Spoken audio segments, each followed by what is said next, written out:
Os destaques da semana entre os julgamentos do plenário do Supremo Tribunal Federal você confere aqui na TV Justiça. É o Plenárias que está começando.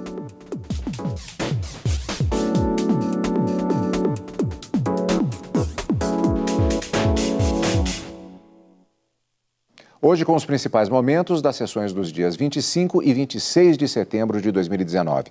Karina, uma semana marcada mais uma vez por 3 sessões plenárias, uma extraordinária na manhã da quarta-feira, uma sessão à tarde e outra na quinta-feira. Várias matérias foram julgadas, mas 2 se destacam. Uma delas, aquele habeas corpus que trata da ordem de apresentação de alegações finais em processos em que haja chamada delação premiada. Quem pode falar por último? Delator ou delatado? Exatamente. Esse é um dos temas. O outro que chamou muita atenção é aquele relativo ao rateio de pensão por morte. No caso específico, há uma questão relativa a uma união estável. Paralelamente também uma situação de uma união, digamos assim, isso talvez até tenha sido discutido, em um caso extraconjugal homossexual. Acabou sendo um debate a respeito de questão previdenciária. Exatamente, Cadu. Na manhã da quarta-feira, os ministros se debruçaram sobre esse recurso extraordinário contra uma decisão do Tribunal de Justiça do Estado de Sergipe, que negou o reconhecimento concomitante de 2 uniões estáveis. O ministro Alexandre de Moraes é o relator desse recurso extraordinário e no seu voto, que a gente vai ver ao longo do programa mais especificado, ele disse que o ponto nevrálgico da discussão não era o fato de ser uma união estável entre homem e mulher e, paralelamente e concomitante, uma união estável entre um casal homoafetivo, no caso, 2 homens. Essa não era a discussão. A pergunta é, existe no ordenamento jurídico a possibilidade do reconhecimento de 2 entidades familiares ao mesmo tempo, ou isso se equivaleria a uma bigamia, ao reconhecimento da bigamia, que é proibido no ordenamento jurídico? Seria uma relação de concubinato, como disse a subprocuradora-geral da República na sua sustentação oral? Enfim, esse julgamento foi iniciado na quarta-feira pela manhã, mas o fato de ser uma união homoafetiva não foi o ponto discutido pelos ministros, mas o julgamento deve ser retomado no plenário em breve, quando o ministro presidente Dias Toffoli voltar a inseri-lo na pauta, porque justamente o presidente pediu vista e acabou suspendendo esse debate. O recurso extraordinário, essa questão ainda deve voltar ao plenário. E como você disse, o tema que dominou o plenário na quarta-feira à tarde e na quinta-feira à tarde foi o habeas corpus, em que se discute essa ordem de apresentação pelas defesas dos réus delatados e pela defesa do réu colaborador, na hora de apresentar as chamadas alegações finais, os memoriais finais, que é aquela última apresentação, último suspiro da defesa antes que o juiz promova a sentença final condenatória ou absolutória. A discussão era para saber se esse prazo deve ser comum, tanto a defesa do corréu delatado como a defesa do colaborador, se elas devem ser apresentadas ao mesmo tempo, um prazo comum, ou se deve ser um prazo sucessivo. Primeiro apresenta a defesa do delator e o corréu delatado, sabendo de todas as imputações, apresenta a sua defesa depois. Essa ordem, essa discussão dessa ordem, que pelo que os ministros discutiram no plenário, não tem previsão legal, mas pode eventualmente prejudicar a defesa e aí fazer esbarrar no artigo 5º da Constituição, no princípio da ampla defesa e do contraditório, foi a discussão da quarta tarde e da quinta-feira. Esse julgamento também acabou sendo suspenso em razão de um pedido de vista do ministro Dias Toffoli, mais uma vez, mas já se tem uma maioria formada no sentido de que esses prazos devem ser sucessivos e não comuns para não violar o princípio da ampla defesa. Vamos abordar todos os temas, portanto, no nosso programa Plenárias de hoje. Vamos, portanto, para a sessão plenária da quarta-feira. O plenário do Supremo Tribunal Federal começou a julgar na manhã daquele dia se pessoa que tem relação extraconjugal tem direito à pensão por morte. No caso do estado de Sergipe, um rapaz pede o direito de receber parte da pensão por morte do homem com quem ele se relacionou por anos e que já tinha uma união estável com outra pessoa. Muitos podem supor, de modo equivocado, que estaria se advogando toda e qualquer relação humana, a vida. Não, estamos aqui apenas defendendo aquelas relações que estão consolidadas à luz de toda a sociedade. Não é uma construção de que se permitiria toda e qualquer... E seria uma verdadeira afronta a outros princípios, mas não é o caso. Posicionamento apoiado pelo Instituto Brasileiro de Direito Previdenciário. O concubinato que aqui se quer aplicar por analogia se traz do direito civil e não do direito previdenciário. O direito previdenciário em si protege a ordem social, protege todas as famílias e não aquelas moralmente aceitas pelo Código Civil, que data vênia encontra-se um pouco ultrapassada na sua monogamia predominante. A Procuradoria-Geral da República, no entanto, se manifestou contra a medida. O mesmo posicionamento apresentado pela Associação de Direito de Família e Sucessões. Não é necessariamente correto que a afetividade no plano dos fatos deva ser reconhecida no plano do direito, como formadora de laços jurídicos. Se assim fosse, toda forma de afetividade traria consigo o fardo de uma obrigação jurídica e, portanto, total insegurança jurídica estaria implementada em nosso país se a base de todas as interpretações a respeito das relações familiares fosse o afeto. Não se está em causa, é importante dizer, uma questão moral. Não se está discutindo se pode ou não haver relações, poligamias, relações de um homem com várias mulheres, de várias mulheres com um homem, vários casais convivendo simultaneamente. Isso não está em causa. A questão não é moral, a questão é jurídica. Como a Constituição e a lei tratam do tema. E tratando desse tema, ela não conferiu proteção à relação de concubinato. O relator, ministro Alexandre de Moraes, negou que as duas uniões estáveis possam ser reconhecidas ao mesmo tempo. Para ele, isso caracteriza bigamia, o que não é permitido no país. Do que se trata é que o ordenamento jurídico brasileiro, desde a Constituição até o Código Civil, não admite nem o casamento e, consequentemente, a figura jurídica constitucional equiparada ao casamento, que é a união estável, não admite a concomitância do reconhecimento jurídico para todos os efeitos. Seria o mesmo que admitir a bigamia. Cito aqui a doutrina amplamente,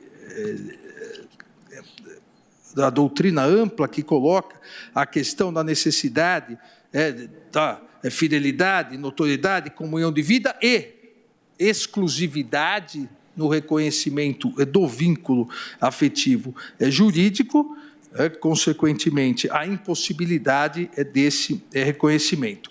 Aqui, no caso específico, não se trata de um casamento e depois o pedido da concomitância da união estável, mas se trata de uma união estável reconhecida por decisão judicial transitada em julgado, logo, pelos termos do artigo 226 da Constituição, pelo entendimento pacificado dessa Corte, com absolutamente os mesmos efeitos de casamento, então como se casamento fosse, e, posteriormente, o pedido de reconhecimento retroativo de uma concomitância ou de uma bigamia. Os ministros Ricardo Lewandowski e Gilmar Mendes também entenderam que o relacionamento extraconjugal não merece receber parte da pensão. Já para os ministros Edson Fachin, Luiz Roberto Barroso, Rosa Weber, Carmen Lúcia e Marco Aurélio, é possível fazer a divisão do benefício entre as duas uniões estáveis. Entendo que deve ser reconhecida pós-mortem a proteção jurídica para os efeitos previdenciários decorrentes.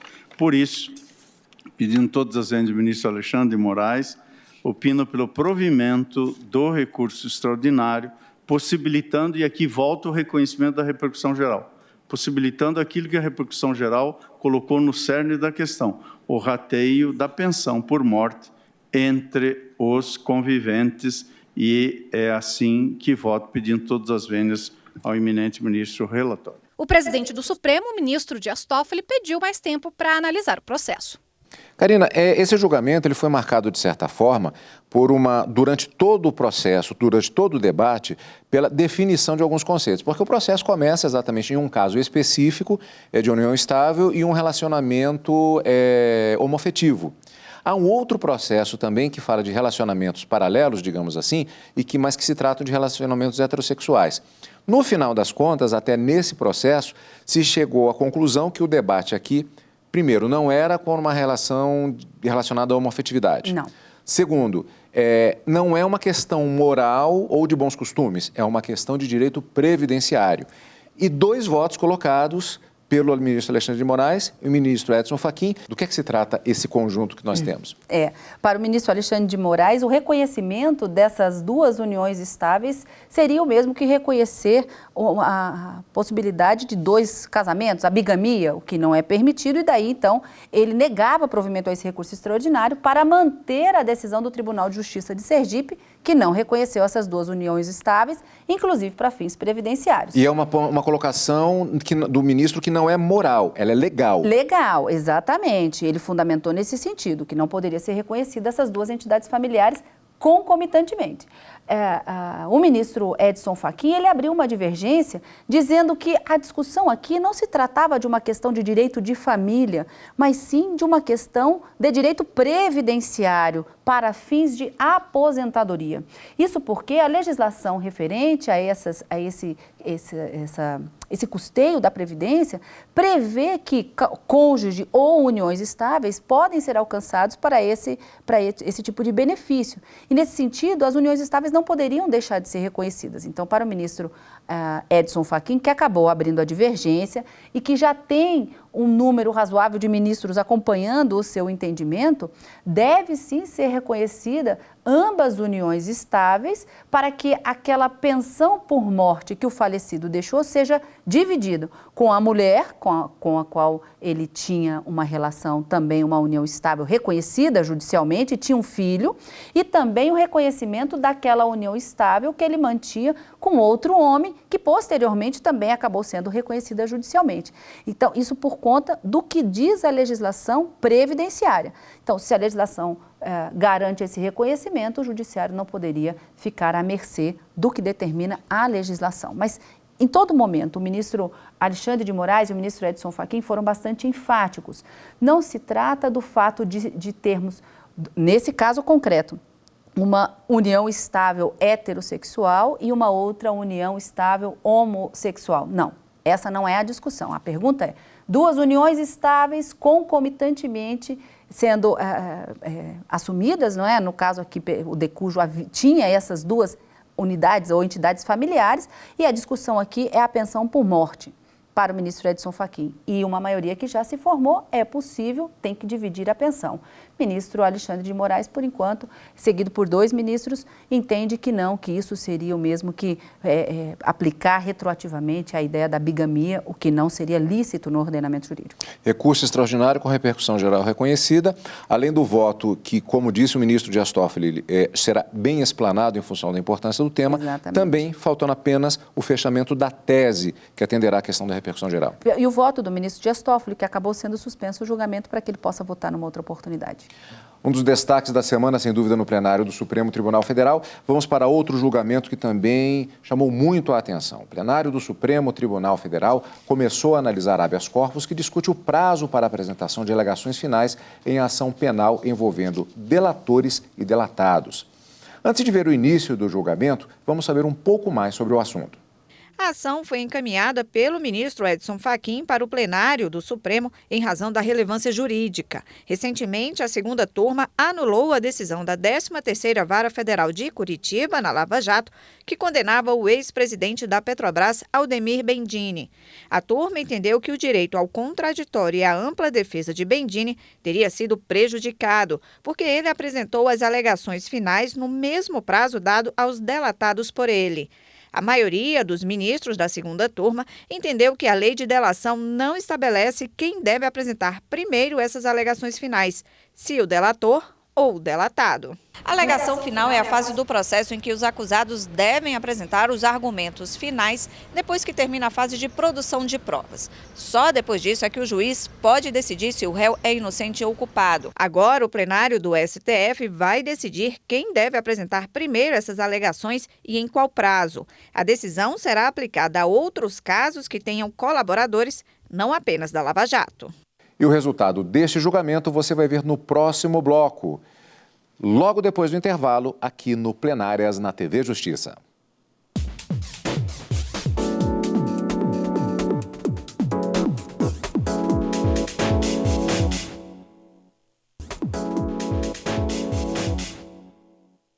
Estamos de volta com os destaques da semana no plenário do Supremo Tribunal Federal.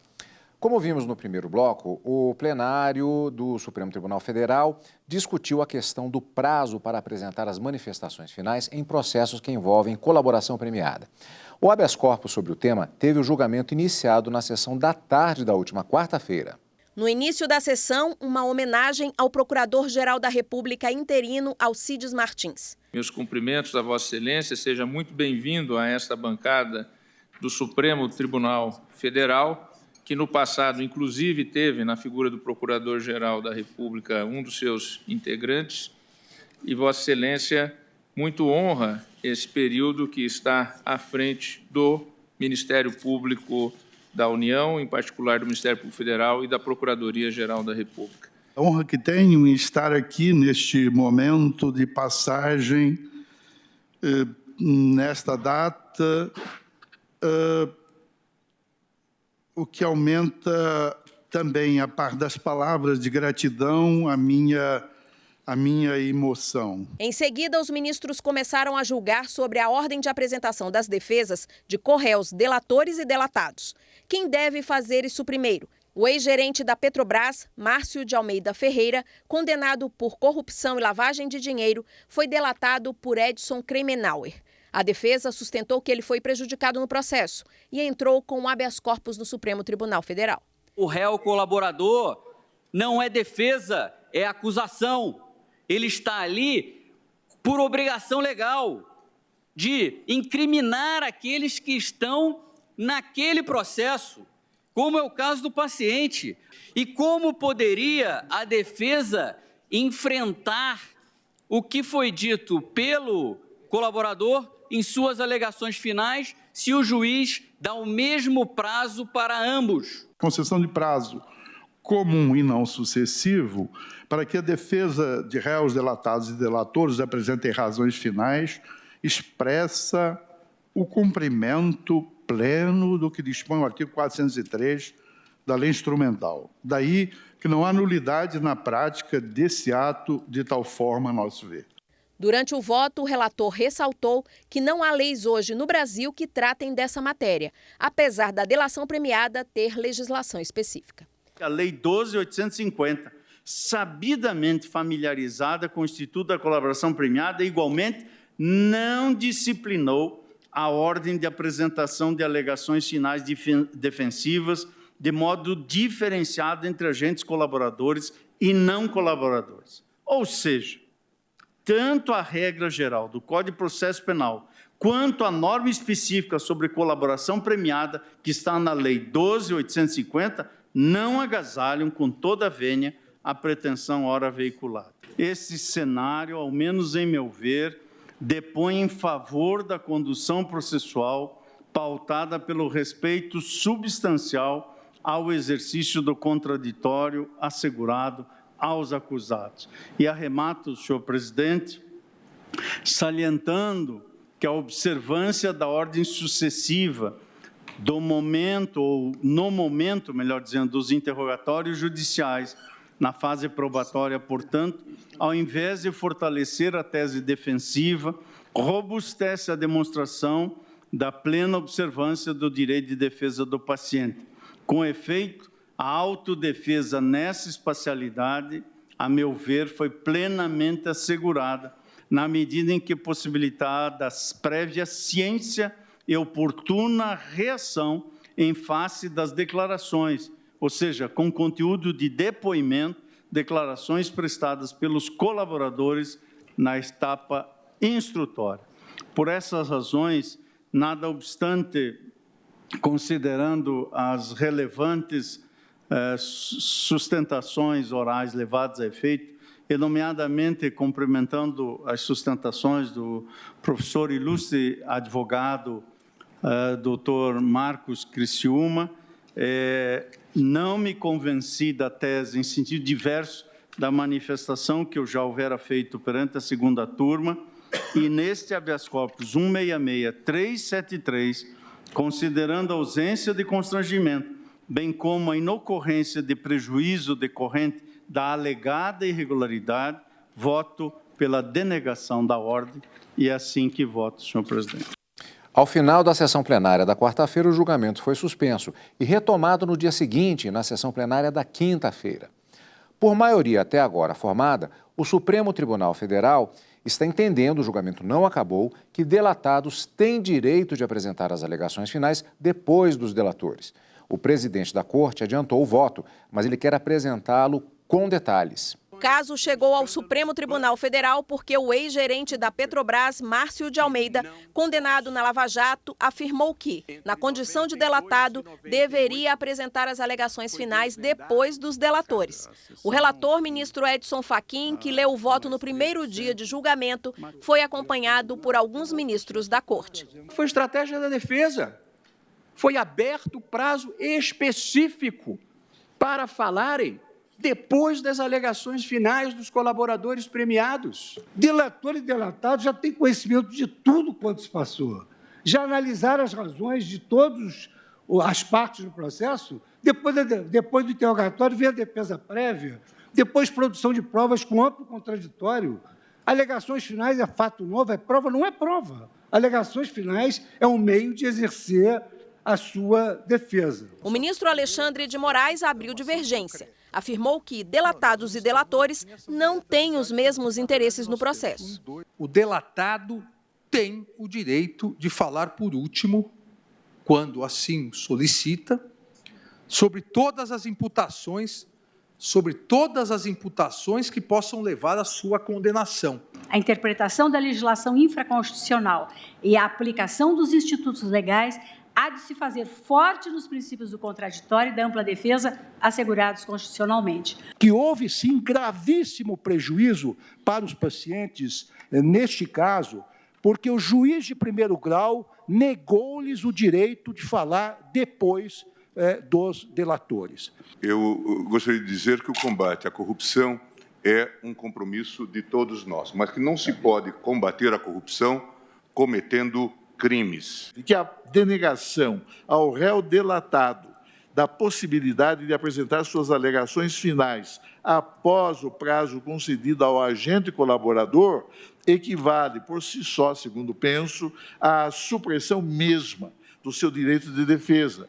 Para a ministra Carmen Lúcia, nesse habeas corpus, o delatado não foi prejudicado pela ordem de apresentação das alegações finais e negou o pedido de nulidade processual.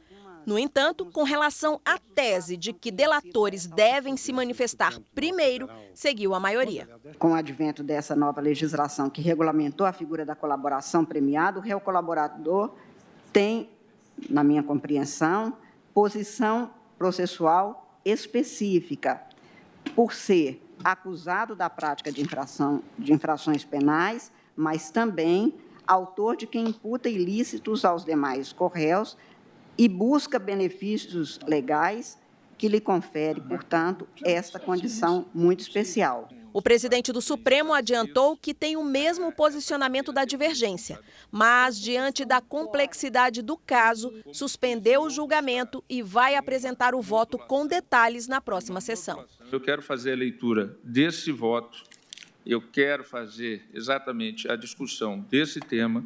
Adianto que estou concedendo a ordem no caso concreto, mas que irei apresentar, ainda no caso concreto, uma proposta da sua abrangência. Bom, no início, antes um pouco dessa reportagem, nós dissemos que ele adiantou o voto. Na verdade, existe uma diferença técnica aí. Normalmente, quando você diz que o ministro adiantou o voto, é aquela situação em que o ministro, por exemplo, ele, pela ordem de votação, ele votaria mais à frente, às vezes ele tem que sair ou por algum motivo, ele pede para adiantar o voto, ou seja, a manifestação específica se posicionando oficialmente no processo. Fora daquela ordem natural de sequência de votos, exatamente. Não foi isso que o ministro Dias Toffoli fez, na verdade. Ele disse que tinha um posicionamento, mas assim não era manifestação específica, e ele vai, na próxima sessão, apresentar, aí sim, detalhadamente o respectivo voto. Ele adiantou o resultado do seu voto, a forma como ele pensa. Ele pensa assim como essa maioria que já se formou de 6 ministros, no sentido de que os prazos devem ser sucessivos para a apresentação dessas alegações finais para se garantir o direito da ampla defesa do artigo 5º da Constituição. Então, nesse sentido, ele adiantou o voto, mas ele vai ainda prolatar o seu voto na próxima semana, na quarta-feira, quando esse julgamento já está pautado para iniciar a sessão na quarta-feira, conforme foi determinado pelo próprio presidente. Mas efetivamente não adiantou. Adiantou o resultado, mas ainda não votou o ministro Dias Toffoli, e ele ainda disse ao final da sessão que seria interessante que, como essa matéria, pela primeira vez, de forma inédita, vem ao plenário do Supremo Tribunal Federal, embora já se tenha um posicionamento da segunda turma acerca dessa mesma tese que está se consolidando no plenário, é importante que os 11 ministros se manifestem. E ao final da sessão, o ministro Marco Aurélio não pôde votar. Então, ele pediu vista do processo, suspendeu esse julgamento para apresentar o seu voto na semana que vem, mas é esperado também que o ministro Marco Aurélio possa apresentar o seu voto e aí compor toda a forma como o plenário do Supremo Tribunal Federal deverá decidir essa questão, que deve fazer a jurisprudência e alcançar várias sentenças judiciais em todo o Brasil, e esse é um ponto bastante polêmico. Então, isso deverá ser discutido, inclusive. Com certeza, a modulação dos efeitos dessa decisão para saber se ela vale daqui para frente ou se ela retroage para alcançar sentenças condenatórias que já foram prolatadas na primeira instância, foi um assunto que começou a ser discutido no plenário por sugestão do ministro Luiz Fux, mas isso ainda não está decidido porque o julgamento não foi finalizado. Para que haja essa modulação de efeitos, são necessários no mínimo 8 votos dos ministros concordando com o momento em que a decisão será aplicada. Mas isso ainda é uma discussão para a próxima semana, quando o julgamento estiver concluído, imagino. Karina, e exatamente por conta disso, nós já temos encontro marcado na próxima semana. Na próxima semana, com esse tema na quarta-feira e na quinta no Direto do Plenário e no final de semana com plenárias. Obrigado pela sua companhia, como sempre. E continue conosco aqui, na TV Justiça.